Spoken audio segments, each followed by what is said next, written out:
नमस्कार साथियों, Mahindra S academy के इस प्लेटफॉर्म पर आप सभी का बहुत बहुत स्वागत है।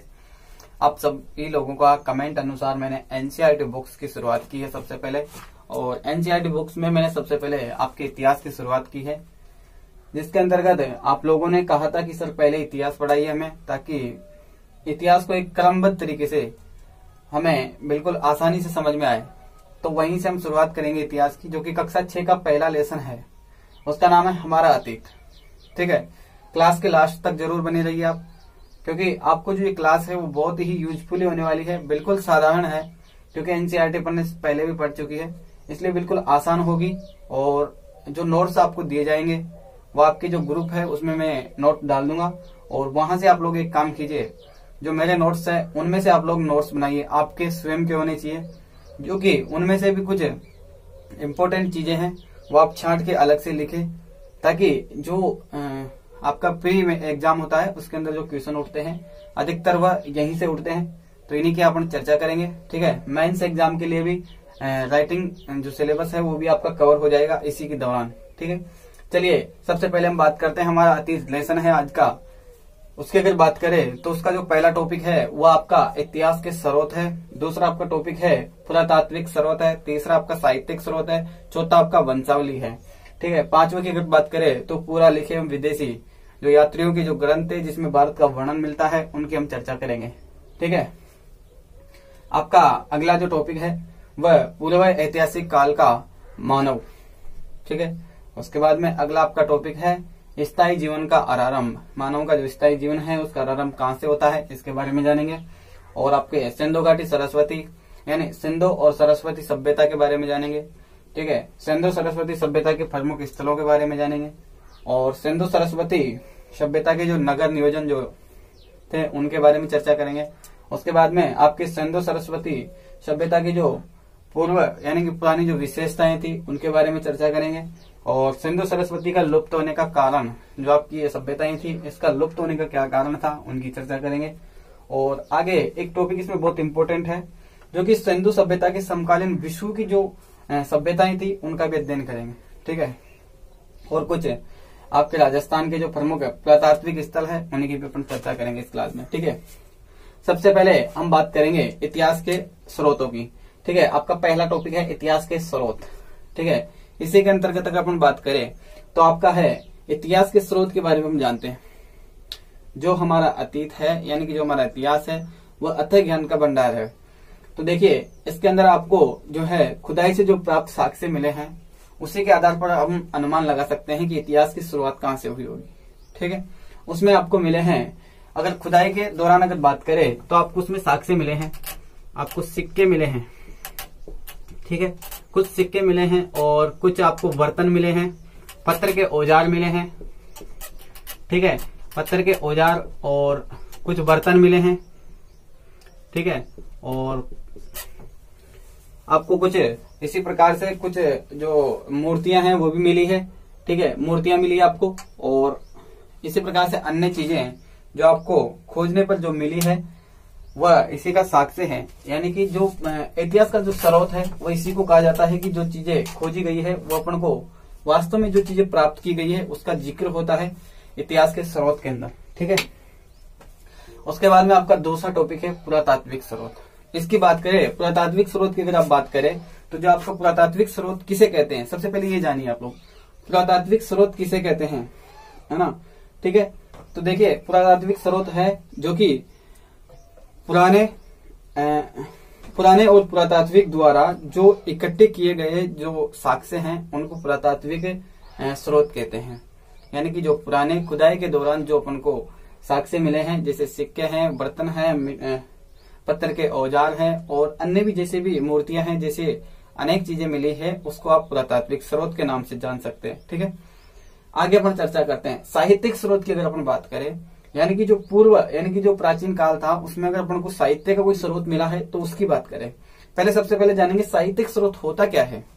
साहित्यिक स्रोत की अगर हम बात करें तो साहित्यिक स्रोत वो होता है जो किसी भी भाषा में लिखित रूप में प्राप्त हो तथा कथाएं हो, जैसे कहावतें हो, कविताएं हो सकती है, कहानियां हो सकती है। यानी कि कोई साक्ष्य आपको लिखित रूप में मिला हो तो उसे अपन साहित्यिक स्रोत में रखेंगे। ठीक है, उसके बाद में आपका जो सबसे इम्पोर्टेंट है वंशावली, यहाँ से पहले भी क्वेश्चन उठा गया है, यूपीएससी द्वारा पूछा गया है और इसी की अपना गहराई से चर्चा करेंगे। वंशावली को सामान्य तौर पर आप सभी जानते हैं।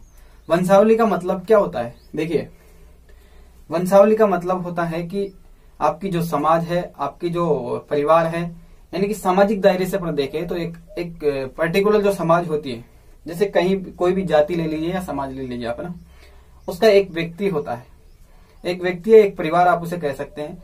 वो परिवार एक आपकी जो समाज है या फिर आपकी जो जाति है उसका पूरा लेखा जोखा रखता है। यानी कि जो मानव है, आपकी जो समाज है, समाज का लिखित रूप में साक्ष्य होता है, लिखित रूप में साक्ष्य रखने वाला,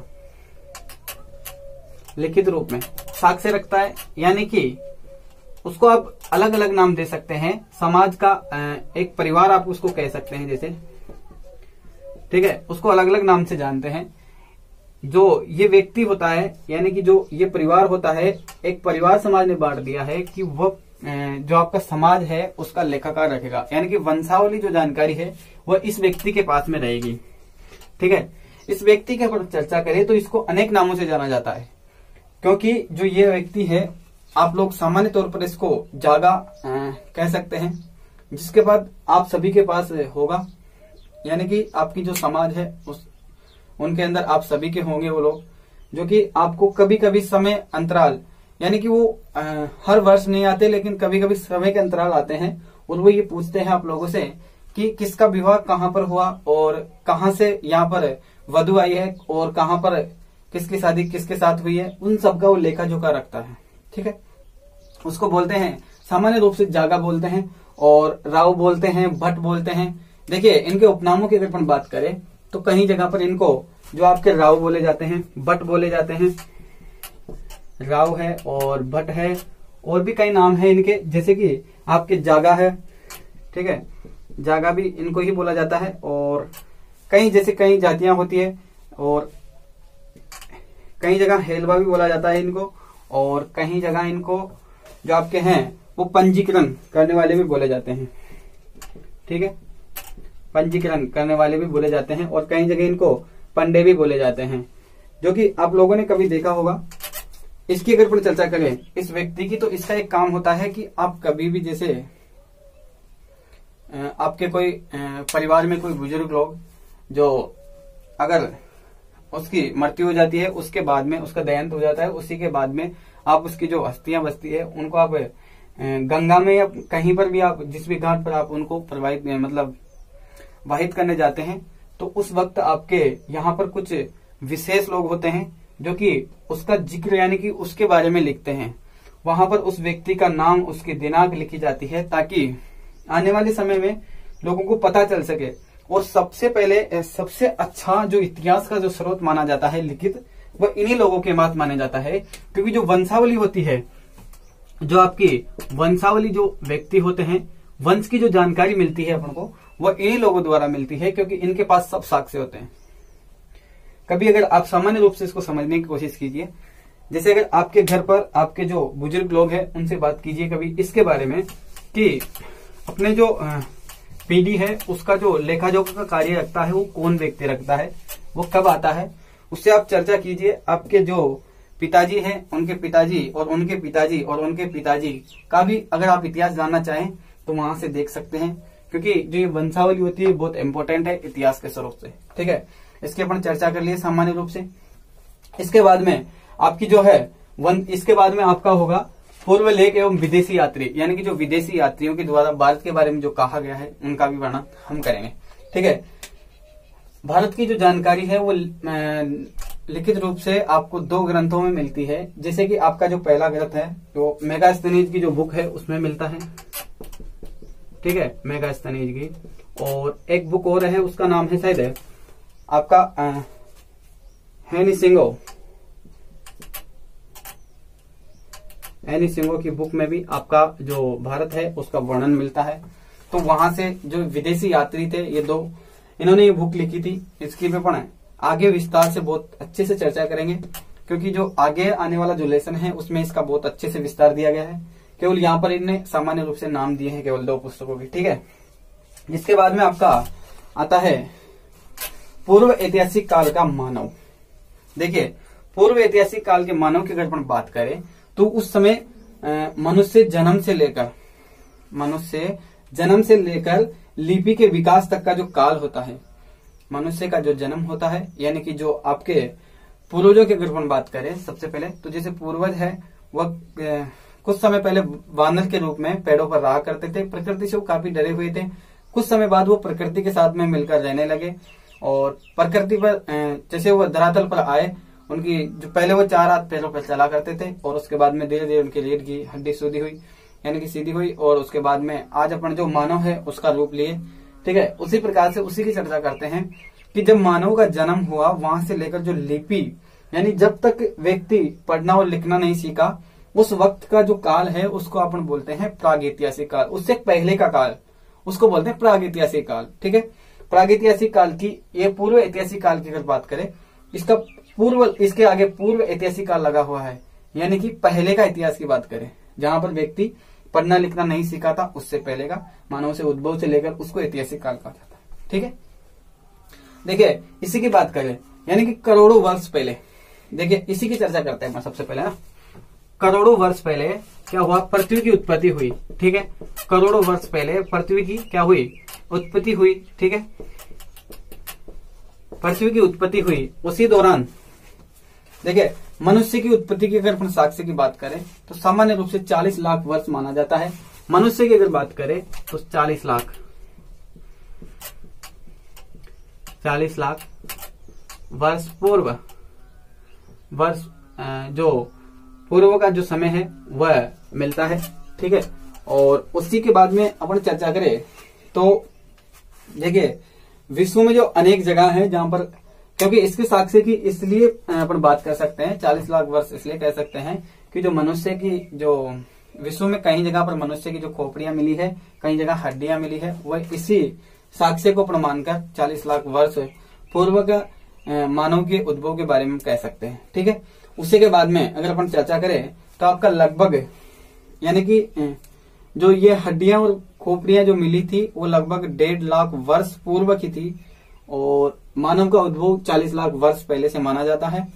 उसके बाद में आज के 10,000 वर्ष पूर्व तक का जो काल है वो पूर्व ऐतिहासिक काल कहलाता है। आज से जो 10,000 वर्ष जो पहले का काल है उसको अपन क्या बोलते हैं, पूर्व ऐतिहासिक काल। देखिए जो आपका मानव लिपिबंध, यानी कि मानव जब तक पढ़ना लिखना नहीं जाना, मानव के उद्भव से लेकर मानव जब तक लिपि बंद, यानी कि पढ़ना लिखना नहीं सीखा, वहां तक का काल आपका क्या कहलाया, वहां तक का काल है आपका प्रागैतिहासिक काल कहलाता है। और उसके बाद में प्रागैतिहासिक काल कहलाता है। ठीक है, उसके बाद की अगर काल की बात करें, यानी कि आज का जो वर्तमान समय है उससे 10,000 वर्ष पहले की बात करें, आज का जो समय है उससे, आज के समय से 10,000 वर्ष पहले की अपन चर्चा करें तो उस काल को अपन कहते हैं, उस काल को अपन क्या कहते हैं, पूर्व ऐतिहासिक काल कहा जाता है, पूर्व ऐतिहासिक काल। ठीक है, इस चीज को बहुत गहराई से समझिए आप, क्योंकि जो प्री एग्जाम आपका होता है उसमें जो सवाल पूछे जाते हैं वो यहीं से आते हैं। ठीक है, और इसमें आपको ऑप्शन देते हैं लेकिन आपको कंफ्यूज कर दिया जाता है। देखिए इस चीज को देखिए, मानव जहां से उद्भव होता है और वो जहां तक लिपि पढ़ना लिखना नहीं जानता, उस काल को क्या कहा जाता है, प्रागैतिहासिक काल कहा जाता है। ठीक है, और आज से अगर अपन बात करें तो आज से 10,000 वर्ष पहले की अपन बात करें तो उस काल को आप पूर्व ऐतिहासिक काल का दर्जा देते हैं। ठीक है, उसी के बाद में अपन चर्चा करते हैं। इसी समय मानव यानी कि आदि मानव का उद्भव हो जाता है। ठीक है, इसी वक्त आदि मानव जंगलों में झुंड बनाकर रहने लग जाता है। क्या है, आदि मानव का उद्भव हो जाता है। ठीक है, आदि मानव का उद्भव हो जाता है, जंगलों में झुंड बनाकर रहने लग जाता है। ठीक है, जंगलों में झुंड बनाकर रहने लग जाता है, अपने मुखिया के साथ में जो भोजन की तलाश में इतर उतर भटकता रहता है ये, और एक जगह से जिसको आप कह सकते हैं स्थानांतरण होता रहता था इनका, क्योंकि जो ये व्यक्ति है जहां पर ये रहते थे वहां पर इनका भोजन जैसे समाप्त होता था, ये दूसरी जगह चला जाते। यानी कि अपन इसको यहाँ पर एक यूपीएससी की दृष्टि से देखें तो अपन इसको एक घुमक्कड़ बोल सकते हैं। ठीक है, घुमक्कड़ प्रजाति या फिर घुमक्कड़ समाज बोल सकते हैं, जो कि आपका आदि मानव है वो घुमक्कड़ जो समाज का है। और ये व्यक्ति गुफाओं में रहा करते थे।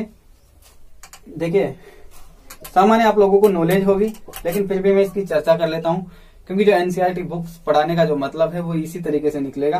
देखिए, ये लोग गुफाओं में रहते थे, जानवरों का शिकार करने से खाना प्राप्त होता था। जानवरों का शिकार करके लोग खाना प्राप्त करते थे। जानवरों का शिकार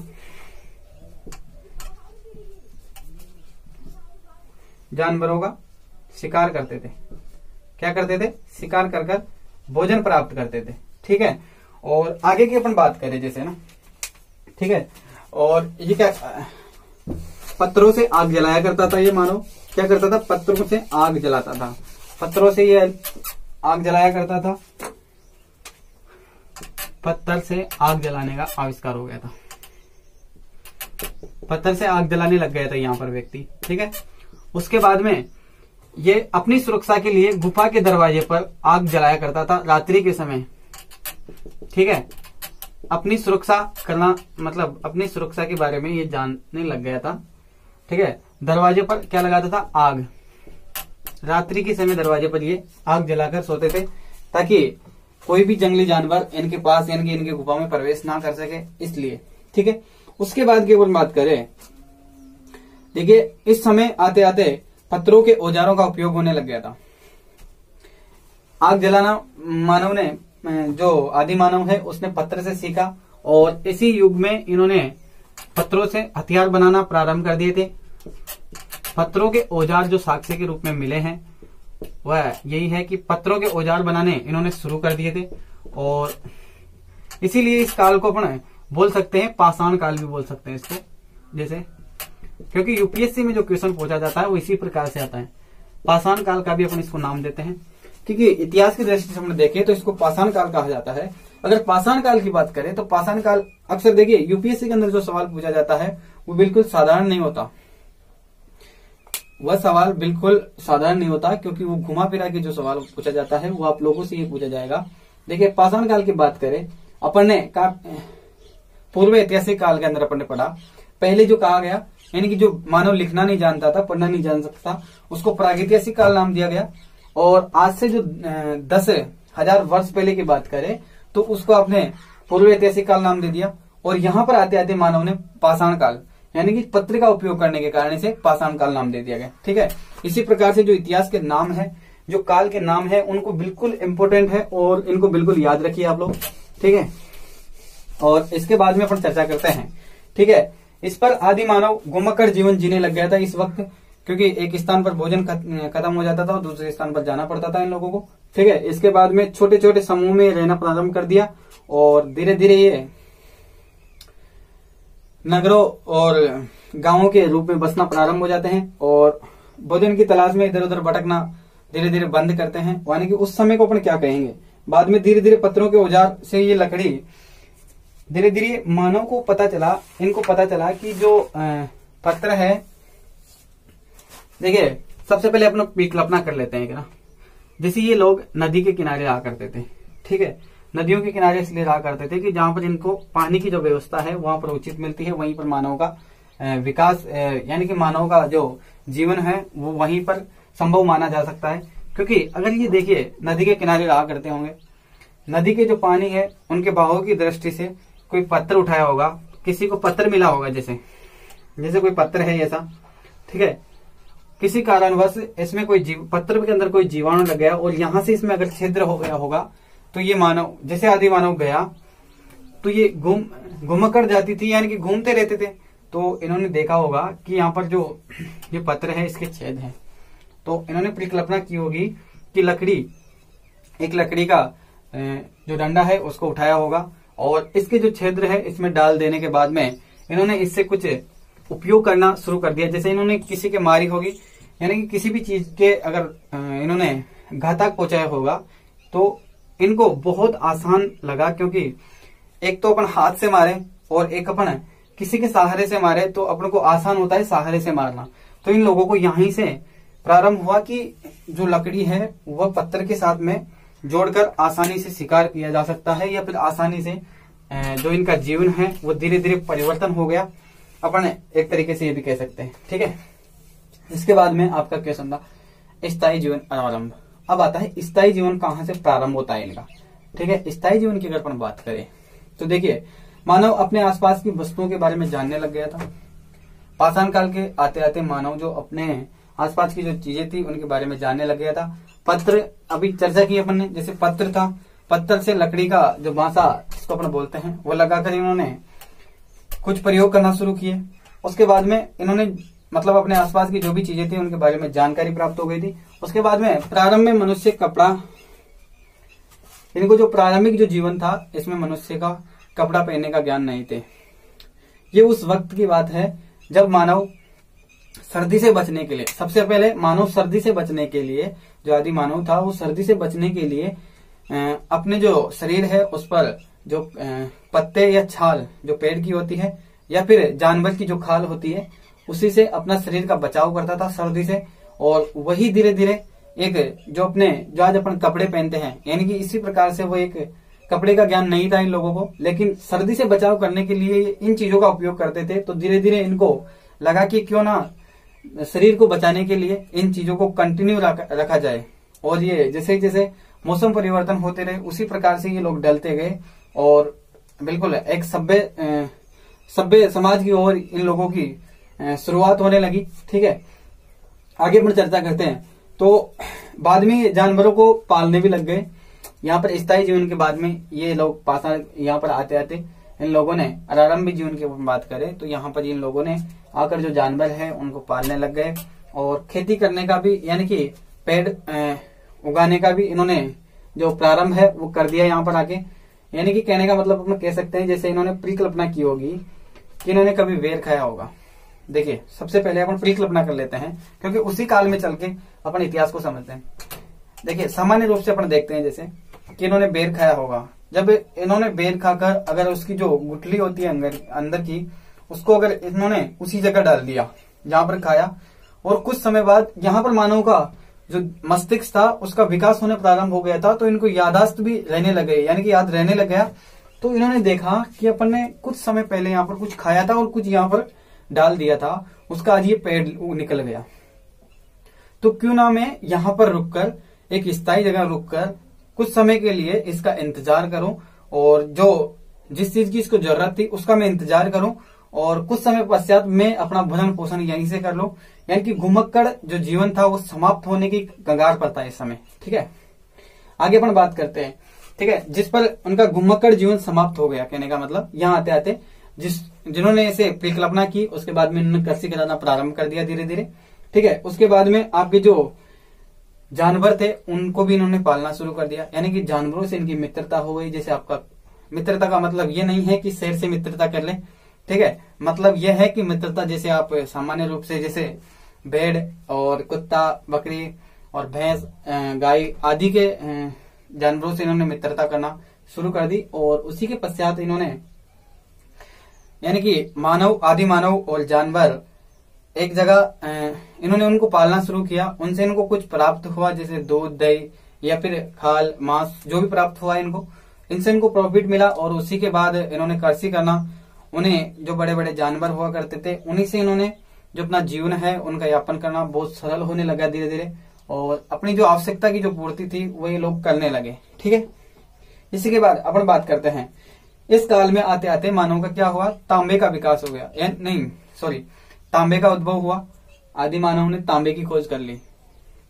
सबसे पहले तांबा का साक्ष्य इसलिए मिलता है, और तांबे के ऊपर सबसे पहले इसलिए बात करते हैं कि जो साक्ष्य मिला है तांबा का वो सबसे पहले तांबा धातु के रूप में तांबा का साक्ष्य मिले हैं। और सबसे पहले आदि मानव ने जो खोज की होगी वो शायद तांबे की होगी। उसके बाद में आपका जस्ता और फिर सीसा, इस प्रकार से इन्होंने कंटिन्यू खोज की। यानी कि मानव वहां तक तो कुछ जानता नहीं था, लेकिन जब इसकी बुद्धि का विकास होने लगा तो ये खोज करने प्रारंभ कर दी। ठीक है, उसी के बाद में अपन बात करते हैं। कुछ स्थानों पर तांबा की कुल्हाड़ियां मिली है, इसलिए ये साक्ष्य के रूप में है। और अगर अपन बात करें तो जो मनुष्य सर्वप्रथम तांबे की खोज किया और पहिए का आविष्कार भी इन्होंने यहाँ पर आते हुए कर लिया। क्योंकि अपन कल्पना कर सकते हैं जैसे पानी के साथ में लकड़ी जो है वो गति करती हुई, अगर जैसे पानी के साथ में लकड़ी गति करती हुई आगे बढ़ रही थी, तो इन्होंने कल्पना की होगी कि जो लकड़ी है इससे अपन एक नाव भी बना सकते हैं, यानी कि एक बड़े से लट्ठा लेकर उस पर अपन बैठकर, यानी कि पहले जैसे नदी है उसके पहली तरफ भी जा सकते हैं। तो इन्होंने परिकल्पना की होगी, इस प्रकार से नाव का आविष्कार हुआ। और इन्होंने जैसे वो तना है उसको लुढ़कते हुए देखा तो इन्होंने पहिए का आविष्कार कर दिया। ठीक है, इसी प्रकार से मानव नई नई चीजों की खोज करता रहा। ठीक है, इसी के बाद में अपन चर्चा करते हैं और गाड़ी बनाकर उसका उपयोग करने लग गया होगा। और फिर देखिए धीरे धीरे क्या करने लगा, मिट्टी के बर्तन यानी कि चाक, इन्होंने एक चाक का उद्भव किया, यानी कि पहिए से इन्होंने एक चाक बनाया और चाक पर इन्होंने मिट्टी रखी होगी और मिट्टी के बाद में इन्होंने मिट्टी के बर्तन बनाना प्रारंभ कर दिए। ठीक है, यानी कि यहां से इनका जीवन थोड़ी सरल दृष्टि से कह सकते हैं अपन, जैसे यानी कि सरल रूप में प्रारंभ हो गया। और यहीं से अगर अपन बात करें तो यहीं से आपको साक्ष्य मिले हैं, जौ और गेहूं और कपास की खेती करने के साक्ष्य मिलते हैं इसी काल से। ठीक है, इसके बाद में इस काल को अगर अपन बात करें तो इस काल को अपन ताम्र पाषाण काल भी कह सकते हैं, ताम्रकालीन भी है, सभ्यता भी ताम्रकालीन बोल सकते हैं इसको। ठीक है, और ताम्रकालीन सभ्यता की बात करें तो वो आगे अपन चर्चा करेंगे। ठीक है, पाषाण काल और ताम्रकाल दोनों कह सकते हैं अपन इसको ना। ठीक है, पत्र का और पूर्व पाषाण काल, या इसको अपन पत्र का जो आविष्कार था वो ऊपर हो गया था आपका, यानी कि इसको अपन कह सकते हैं जैसे पूर्व पाषाण काल। पूर्व, इन चीजों का बिल्कुल ध्यान रखना आप लोग, पूर्व पाषाण काल और आपको इसको बोलते हैं ताम्रकाल। ठीक है, ये दो चीजें इंपॉर्टेंट है, इनका याद रखना, क्योंकि इनमें से जो अक्सर क्वेश्चन जो पूछा जाता है वो इनमें से पूछा जाता है। ठीक है, यानी कि पहले अब देखिए अपन चर्चा करते हैं स्थायी जीवन आरंभ हुआ, वहां से अपन चर्चा करें तो देखिए मानव का जो जीवन था वो पहले से यानी कि अच्छा हो गया। ठीक है, उसके बाद में अगला अपन चर्चा करेंगे। अगला टॉपिक है आपका जो कि सिंधु आगे आपका टॉपिक था स्थायी जीवन आपका समाप्त हो गया। उसके बाद में आपकी सरस्वती और सभ्यता, सिंधु और सरस्वती सभ्यता, यानी कि सिंधु और सरस्वती दो नदियों के साथ मिलते हैं, यानी कि जो दो नदियां थी उन्हीं के बीच में जो सभ्यताओं का विकास हुआ उन्हीं की अपन चर्चा करेंगे। ठीक है, अगर अपन बात करें सिंधु सरस्वती सभ्यता का, अगर साक्ष्य की बात करें, ठीक है, साक्ष्य की अगर आगे बात करेंगे, अगर अपन यहाँ से मानव आरंभ यानी कि मानव का जीवन स्थायी रूप से बसने लग गया, मानव के अच्छे से जीवन यापन करने लग गया। उसके बाद में मानव को किसी चीज की आवश्यकता पड़ी होगी, उसके बाद में समाज के द्वारा पर्टिकुलर रूप से इन्होंने व्यापार करना शुरू किया, जिसका साक्ष्य सिंधु सरस्वती सिंधु घाटी सभ्यता है उसमें मिलता है अपन को। ठीक है, यानी कि इन्होंने व्यापार करना प्रारंभ कर दिया मानव ने यहाँ पर आते हुए। ठीक है, उसके बाद में इन्होंने नगर बसाना प्रारंभ कर दिए, जो कि आपको सिंधु सभ्यता से आपको मालूम होता है कि इन्होंने नगर बनाना प्रारंभ कर दिए थे। और उसी के बाद में अपन चर्चा करें तो नए नगर बसे और ऐसे स्थानों पर बसे जहां पर उपजाऊ भूमि थी, यानी कि कृषि करने वाला समाज था, तो कृषि करने लग गए। तो कृषि वहीं पर होगी जहां पर उपजाऊ भूमि है, जहां पर पानी का आसानी से उपलब्ध हो जाए वहां पर कृषि कर सकता है। तो इसलिए उपजाऊ भूमि का साक्ष्य मिलता है, क्योंकि जहां पर ये कृषि करते थे। और उसके बाद में अगर अपन बात करें तो ये जो आपको साक्ष्य मिलेगा वो सिंधु और जो सरस्वती आपकी नदी है इसके जो मैदानी भाग है वहां पर इनका साक्ष्य प्राप्त हुआ है। और यहाँ पर नगर सभ्यताओं का विकास भी हुआ है, क्योंकि दोनों नदियों के किनारे लोग रहा करते थे, क्योंकि पानी की जो आपूर्ति थी वो अच्छे से इनकी हो जाया करती थी बिल्कुल। ठीक है, इसके बाद में आपकी बात करते हैं कि जो सर्वप्रथम 1921 के अंदर भारत की अगर हम बात करें, सर्वप्रथम 1921 में जो आपका पंजाब है उसमें हड़प्पा कालीन सभ्यता की खोज की गई, मोहनजोदाड़ो नामक स्थान पर। ठीक है, वहां पर खुदाई की गई और इसमें नगर मिला, इसमें नगरों का पता चला कि जो नगर है वो यहाँ पर बसे हुए हैं, उन नगरों का पता चला। और उसके बाद में अन्य स्थानों पर खुदाई करने पर ऐसे ही सभ्यता और संस्कृतियों का पता लगता रहा मानव को। ठीक है, और सभ्यता उसके बाद में इस प्रकार से इनको पता चलते रहे, क्योंकि जब मानव ने इसकी 1921 की बात है तो खोज करना प्रारंभ हो गए थे। फिर जैसे ही एक नगर नियोजन मिला उसके बाद में कई जगहों पर खोज की गई, कई टीले मिले जहां पर इनका साक्ष्य मिला। ठीक है, और अब इसके बाद में आपका दूसरा टॉपिक है, यानी कि इनकी ज्यादा चर्चा नहीं करेंगे, क्योंकि आगे की जो क्लास होगी, आगे का जो लेसन है इसमें इनका विस्तार से जानकारी दी जाएगी। ठीक है, सिंधु सरस्वती सभ्यता के प्रमुख स्थलों की बात करते हैं अपन। ठीक है, दूसरा टॉपिक है आपका सिंधु और सरस्वती सभ्यता। देखिए यहाँ पर केवल सिंधु घाटी सभ्यता नहीं है, इसको आप लिंक कीजिए। देखिए सिंधु और सरस्वती दोनों का जिक्र किया जा रहा है साथ में, ठीक है, ना कि सिंधु सभ्यता का। ठीक है, यहां से देखिए जो आपकी सिंधु सरस्वती सभ्यता है उसकी अपन बात करें तो इसके जो साक्ष्य मिले हैं, मतलब प्रमुख स्थलों की बात करें तो आपका मोहनजोदाड़ो मिला है। ठीक है, जिसकी अपन ने चर्चा की थी अभी, मोहनजोदाड़ो मिला है, हड़प्पा मिली है, और हड़प्पा और जैसे आपका कोटा दीजी जो कि अभी पाकिस्तान में है, और वहां भी साक्ष्य मिले हैं, और चौनाहदड़ ये भी वर्तमान समय में पाकिस्तान के अंदर ही है। इस प्रकार से जो इनके प्रमुख स्थल थे वो मिले। और भारत के अंदर और पंजाब में, भारत का जो पंजाब राज्य है उसकी राजधानी है चंडीगढ़ के पास में आपको एक रोपड़ी नामक सभ्यता का विकास हुआ, रोपड़ी। ठीक है, इसका साक्ष्य मिला। और उसके बाद में जो प्रमुख स्थलों की बात कर रहे हैं अपन यहाँ पे, हड़प्पा और रोपड़ी। ठीक है, उसके बाद में गुजरात के अंदर आपका जो कौन सी सभ्यता मिली, लोथल। गुजरात में आपकी लोथल मिली। ठीक है, और उसके बाद में आपकी जो है वो राजस्थान की जो और यहीं पर आपकी एक धोलावीरा जो मिली वो भी आपकी गुजरात में ही है। ठीक है, धोलावीरा सभ्यता वो भी गुजरात में मिली। और आपका राजस्थान है उसमें भी मिला। राजस्थान के अंदर आपका साक्ष्य मिला जो कि मुख्य रूप से राजस्थान के अंदर हनुमानगढ़ जिले के अंदर जो एक जगह है वहां पर कालीबंगा सभ्यता मिली थी। राजस्थान का सबसे उत्तरी जिला है, उस पर कालीबंगा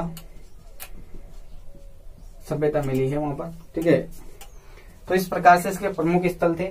और जहां तक ये फैली हुई है नगर संपन्न और सिंधु यानी कि सिंधु आपकी जो सिंधु और सरस्वती घाटी सभ्यता या हड़प्पा संस्कृति इसको अपन कह सकते हैं। देखिए क्वेश्चन यहीं से बनता है, इस चीज को गहराई से समझिए। नगर सभ्यता को देखिए, नगर सभ्यता,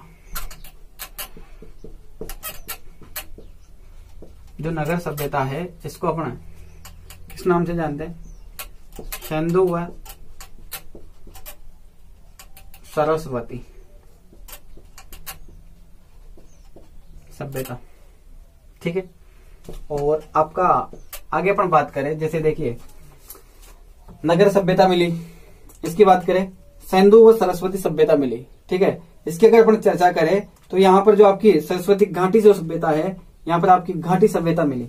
ठीक है, जिसको अपन सिंधु घाटी सभ्यता बोलते हैं और सरस्वती घाटी, यानी कि इनके आगे घाटी, यानी कि इनको अलग अलग रूप दे दिया गया यहाँ पर आते हुए। ठीक है, यहीं से क्वेश्चन बनता है और यहीं पर आपको समझने की बात है, बिल्कुल ध्यान से समझना इस चीज को।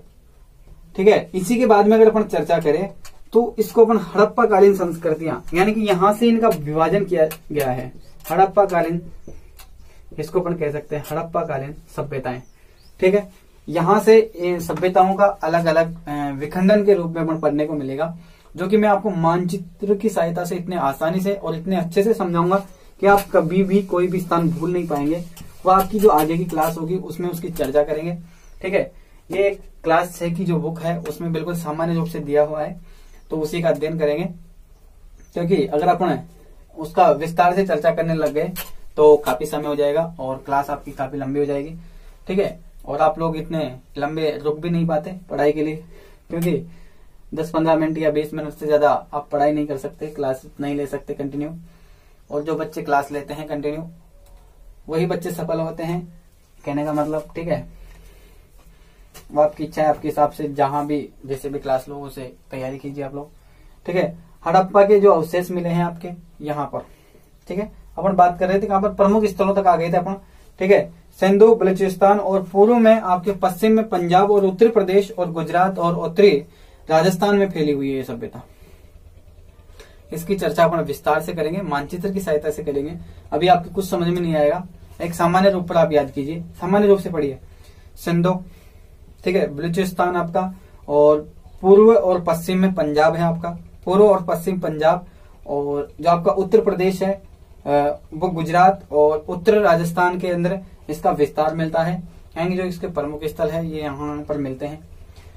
इनकी चर्चा मैं आपको मानचित्र की सहायता से समझाऊंगा बहुत अच्छे से, ताकि आपको बिल्कुल आसानी से याद हो जाएगा और समझ में आ जाएगा। ठीक है, जो कि आपका जो मानचित्र है वह, ये चीजें इसलिए इंपॉर्टेंट है क्योंकि मानचित्र की सहायता से अगर आप मेंस के अंदर मानचित्र की सहायता से अगर आप इतिहास में लिख के आते हो तो सबसे अच्छे नंबर, यानी कि आप कभी मिंटू मीणा IAS है उसकी इंटरव्यू सुनिएगा, वो एक बात कहता है कि अगर आप इतिहास पढ़ रहे हो या ज्योग्राफी पढ़ रहे हो तो उसको मानचित्र की सहायता से पढ़िए, और आपको उत्तर लेखन के अंदर जो मेन एग्जाम होता है उसके अंदर उत्तर लेखन के लिए भी आप उस मैप का उपयोग कीजिए, आपको बहुत ज्यादा फायदा मिलेगा। यानी कि आपको जहां पर एग्जामिनर आपको जहां पर 3 नंबर देगा वहां पर आपको उसके हाथ से 5 नंबर निकल जाएंगे और आपको 5 नंबर मिल जाएंगे।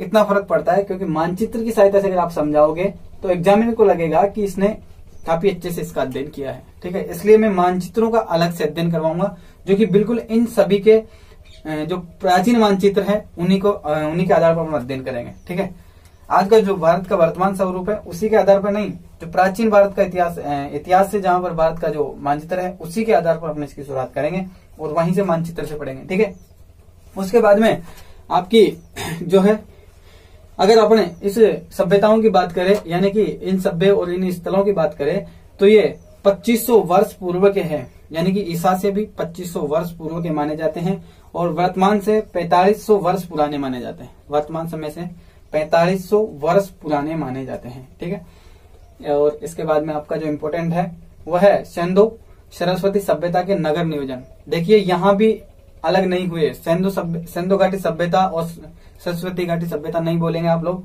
सिंधु सरस्वती सभ्यता। इसी को एक चीज याद रखना, यहाँ पर जो दिया गया है यही है, बिल्कुल इंपॉर्टेंट चीज यही है, क्योंकि इसके अंदर जो दिया गया है वो इस दोनों को मिक्स में दिया गया है और जो क्वेश्चन पूछा जाएगा वो यहीं से पूछा जाएगा, क्योंकि सिंधु घाटी सभ्यता की विशेषता कुछ अलग है, सरस्वती घाटी सभ्यता की विशेषता कुछ अलग है और यहीं से आपको गुमराह कर दिया जाता है। ठीक है, इस चीज को इसलिए समझिए क्योंकि मैं इसलिए सिंधु सरस्वती सभ्यता की नगर योजना की बात कर रहा हूं, क्योंकि जैसे ही मैंने नगर नियोजन की बात की आप लोगों के दिमाग में सिंधु घाटी का जो वर्णन है वह पूर्ण तरीके से आ गया होगा, क्योंकि आपने एनसीईआरटी नहीं बल्कि आपने काफी एग्जाम्स की बुक पढ़ी है, इसलिए आपके दिमाग में वो नजरिया आ गया होगा। लेकिन उसको छोड़िए, आप उसको मत याद रखिए, यहाँ पर सरस्वती सभ्यता भी जोड़ी गई है साथ में, तो दोनों का अध्ययन करेंगे अपन। ठीक है, देखिए इस सभ्यता की सबसे विशेष बात अपन बात करें तो ये यहाँ के विकसित नगरों का निर्माण मिला है, इसमें विकसित नगर मिले हैं इसमें, सबसे पहले इंपोर्टेंट चीज है। और हड़प्पा तथा मोहनजोदाड़ो दोनों में दुर्ग मिले हैं। हड़प्पा जो आपकी सभ्यता है, हड़प्पा और आपका मोहनजोदाड़ो है। ठीक है, इसके अंदर आपकी जो महल है, यानी कि जिसको आप कह सकते हैं दुर्ग, दुर्गों का साक्ष्य मिला है यहाँ पर। ठीक है, और दुर्गों का साक्ष्य मिला है तो जाहिर सी बात है यहाँ पर राजतंत्रात्मक सरकार थी, यानी कि यहाँ पर राजा के द्वारा शासन किया जाता होगा। ठीक है, अनुमान लगा सकते हैं अपन इस चीज का, यहाँ पर शासक परिवार रहता होगा इस दुर्ग के अंदर। ठीक है, इसके बाद में यहाँ पर ईंटों से पक्के मकान मिले, ये बिल्कुल सामान्य बातें हैं, ये आप लोगों को सबको याद है कि ईंटों से पकी हुई ईंटों से मकान बने मिले हैं यहाँ पर, और सड़कें एक दूसरे को आपस में समकोण पर काटती है और नगर आयताकार खंड पर विभाजित हो जाते हैं। और भी कुछ है जैसे देखिए अभी यहाँ से सबसे अच्छी चीज पढ़िए आप, क्योंकि यहाँ पर जो है आपके जो नदी है उनके किनारे यहाँ पर कुछ बनाए गए हैं, यानी कि इमारतें बनाई गई है बड़ी बड़ी। ठीक है, नदियों के किनारे इमारतें बनाई गई है, उसको आप क्या कह सकते हैं, ये बहुत इंपॉर्टेंट है, धन्ना गोरा इसका नाम है, धन्ना गोरे के नाम से इसको जानते हैं, धन्ने गोरे। हो सकता है आपकी जो प्री एग्जाम है उसमें यहां से क्वेश्चन उठ जाए इस बार। ठीक है, तो धन्ना गोरा अगर अपन बात करें तो ये क्या है, इसको समझिए, इसका अर्थ समझिए आप कि ये क्या है। देखिए हड़प्पा दुर्ग के हड़प्पा दुर्ग है वो सबसे अच्छी इमारत है और उसपे धनागिरी बनाया गया है, यानी कि जो नदी है उसके किनारे पर एक बनाया गया है, ताकि ये इसलिए बनाया गया होगा, अपन अनुमान लगा सकते हैं कि जिस समय इन नदियों में बाढ़ या आक्रमण की जो समस्याएं आ जाया करती है कभी, तो ये ऊंचाई वाला स्थान है, तो जो प्रजा और राजा यानी कि जो यहाँ के मानव है वो यहाँ पर ऊंचाई पर जाकर अपना बचाव कर सके, इसलिए बनाया गया होगा। ठीक है, और यह आयताकार नदी के पास में बना होता था। ठीक है, जो नदियां हैं उनके पास में बना होता था। संभवतः नदी के जो रास्ते होते हैं वह नावों के माध्यम से जो सामान लाए जाते हैं उनके लिए संभवतः रास्ते बनाए गए होंगे, और फिर उन सामानों को जो रखा जाता है वो गोदामों में रखा जाता होगा। और उसके बाद में नगर के इस भाग को अपन भट्टियां भी कुछ मिली है वहां पर, जिसको अपन भट्टियां कह सकते हैं। और जहां पर धातु करके अपन बात करें तो तांबा और कांसा और टिन का भी यहाँ पर आते हुए आविष्कार मिला है कुछ, यानी कि कुछ साक्ष्य मिला है यहाँ पर। ठीक है, इसके बाद में खुदाई की अगर बात करें तो सभा और भवन और बाजार और चौकोर स्नान कुंड मिले हैं। ठीक है, नगर नियोजन सुव्यवस्थित योजना की जानकारी मिली है, और भवन खुले तथा चौड़े व बड़े मिले हैं। ठीक, इसके बाद में अपन शॉर्ट तरीके से बात करेंगे सिंधु सरस्वती सभ्यता के पूर्व विशेष, यानी कि विशेषता क्या हो सकती है। सिंधु घाटी जो आपकी सिंधु और सरस्वती जो सभ्यता है, सभी स्थलों की खुदाई में जो वस्तुएं प्राप्त हुई है वह आपके साक्ष्य के रूप में प्राप्त हुई है। ठीक है, और आगे बात करें रहन सहन एवं जीवन का स्तर पता चलता है जो कि काफी अच्छा था। ठीक है, इसमें विशेष की दो ही बातें रख सकते हैं आप, जैसे विशेषता की अगर आपको जो मेन एग्जाम है उसमें पूछा जा सकता है कि सिंधु सरस्वती सभ्यता की पूर्व विशेषताओं की चर्चा कीजिए, तो आप में इस प्रकार से चर्चा कर सकते हैं। ठीक है, जिसे मैं आपका जो आज शाम को टेस्ट लूंगा उसमें मैं आपको ऐसे जो क्वेश्चन हो वो एक क्वेश्चन दूंगा और उसका आंसर फिर उसके बाद में आप लोगों से पूछा जाएगा, उसके बाद में मेरे द्वारा करवाया जाएगा ताकि आपको और विस्तृत जानकारी मिल जाएगी इसके बारे में। ठीक है, उसके बाद में आपका सिंधु और सरस्वती का लुप्त होने का कारण, देखिए लगभग 1000 वर्ष तक ये संस्कृति बनी रही होगी, तभी तो इतने बड़े इनका विकास हुआ होगा और इतने विस्तार क्षेत्र पर फैले होंगे। 1000 वर्ष तो अनुमान लगाया जा सकता है कि 1000 वर्ष तक तो ये सभ्यता रही होगी। उसके बाद में ये नगर कैसे नष्ट हुए इसके ऊपर बात करें तो इसका कोई प्रमाण नहीं मिला आज तक, क्योंकि इनके नगरों का कोई प्रमाण नहीं मिला। केवल कहा जा सकता है, कुछ इतिहासकार कहते हैं कि बाढ़ आने के कारण सिंधु और सरस्वती नदी में बाढ़ आने के कारण हो जाता है। कुछ लोग कहते हैं कि कोई आकस्मिक घटना हुई होगी, कुछ लोग कहते हैं कि प्रलय हो जाता है, कुछ लोग कहते हैं कि भूकंप आ सकता है, कहीं साक्ष्य मिले हैं, और कई लोग कहते हैं कि जमीन के अंदर समाहित हो गई है जो सभ्यताएं थी, तो कहीं मान सकते हैं, लेकिन कोई साक्ष्य नहीं है। मुख्य रूप से देखा जाए तो कोई साक्ष्य नहीं है। आपको अगर एग्जाम में ऐसा क्वेश्चन पूछा जाता है तो उसमें आप लिख सकते हैं सिंधु घाटी सभ्यता की जो लुप्त होने के कारण है वो आप बाढ़ लिख सकते हैं, यानी कि बाढ़ आने के कारण हो सकता है, और जो आपका भूकंप है उनके कारण आने के कारण हो सकता है, और महामारी आने के कारण भी हो सकता है। ठीक है, इस प्रकार से लिख दीजिए, वैसे सामान्य रूप से आप सभी जानते हैं। उसके बाद में सिंधु सभ्यता की समकालीन विश्व सभ्यताओं की बात करेंगे। सबसे इंपॉर्टेंट टॉपिक है इस क्लास का, सबसे इंपॉर्टेंट जो टॉपिक है वो मुझे लगा समकालीन विश्व सभ्यताओं की बात करेंगे। विद्वानों ने हमारी जो सिंधु और सरस्वती जो सभ्यता है उसके साथ में विकास होने वाली सभ्यता मानी है। किन किन को देखिए, जो मिस्र की नील नदी है, नील घाटी है, मिस्र की नील नदी, जो आपका मिस्र देश है उसकी नील नदी की जो घाटी है वहां पर कुछ सभ्यताएं विकसित हुई है। ठीक है, और ठीक है, अफ्रीका में जो नील नदी के दोनों किनारों पर जो सभ्यता विकसित हुई है उसको मिस्र की नील घाटी सभ्यता कहा जाता है। और उसके बाद में मेसोपोटामिया की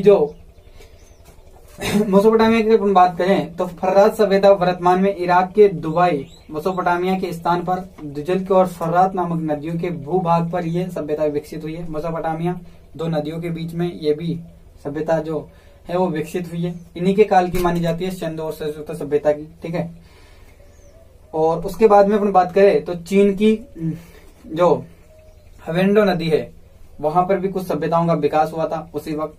और आपकी जो राजस्थान है इसमें कालीबंगा सभ्यता का विकास और आहड़ सभ्यता का विकास, इस प्रकार से कई सभ्यताओं का विकास हुआ है। ठीक है, तो सबसे अच्छी बात करें सिंधु सभ्यता और समकालीन विश्व की जो सभ्यताएं हैं उनकी बात करें। देखिए यहाँ पर एक लॉजिक निकल के आता है कि जो सभ्यताएं हैं इनका विकास केवल नदियों के किनारे क्यों हुआ, क्योंकि नदियों के किनारे इसलिए हुआ क्योंकि जो ये समाज था ये कृषि करने लग गया था उस वक्त, और जहां पर इनको पानी की आवश्यकता की पूर्ति होती थी वहीं पर ये लोग अपना स्थायी निवास लेना प्रारंभ कर देते थे और वहीं पर इस प्रकार से उनके नगर बस गए।